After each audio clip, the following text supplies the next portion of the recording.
গভীর সাগরের নিস্তবতা, চারপাশে শুধু ঢেউয়ের গর্জন, কিন্তু সেই শব্দের আড়ালেই লুকিয়ে ছিল কিছু নিঃশব্দ আর্তনাদ। জালের ফাঁসে আটকে মৃত্যুর সঙ্গে লড়াই করছিল কয়েকটি অসহায় কচ্ছপ। শ্বাস নিতে পারছিল না, নড়ার শক্তিটুকু যেন হারিয়ে ফেলেছিল তারা। ধীরে ধীরে নিভে যাচ্ছিল তাদের জীবনের আলো। হয়তো তাদের মনে একটাই প্রশ্ন, এটাই কি শেষ? এভাবে কি থেমে যাবে তাদের গল্প? ঠিক তখনই দূর দিগন্ত থেকে ভেসে আসে একদল জেলে। প্রথমে কিছু বোঝা যায়নি, কিন্তু কাছে আসতেই ধরা পড়ে জীবনের জন্য ছটফট করা সেই প্রাণগুলো।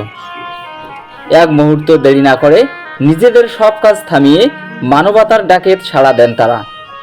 জাল কাটা শুরু হয়, একটি দুটি নয়, এক এক করে মুক্তি পেতে থাকে সব কচ্ছপ। মুক্তির সেই মুহূর্ত যেন নতুন করে জীবন ফিরে পাওয়া। ভীত চোখে তারা লুকিয়ে থাকে মানুষের দিকে, হয়তো বিশ্বাস আর সন্দেহের মাঝামাঝি কোথাও। ঠিক তখনই একজন জেলে ধীরে বলে ওঠে, তোরা হয়তো বেঁচে গেলি, কারণ ভাগ্যক্রমে আমাদের সামনে পড়েছিস। কিন্তু সব সময় তো এমনটা হয় না। সব জেলে এরকম না রে।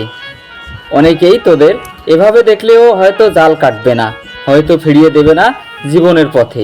এই লড়াই, এই নিঃশব্দ আর্তনাদ কেউ শুনবে না।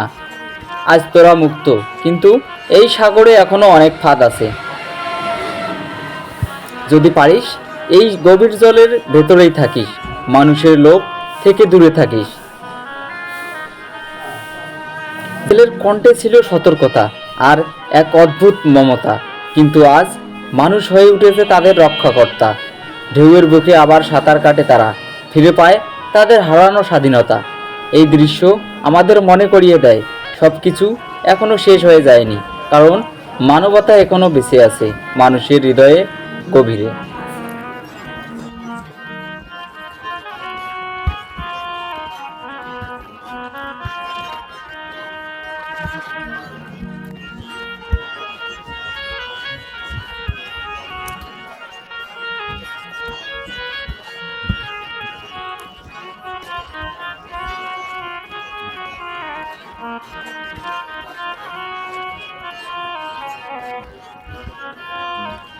হারাইলাম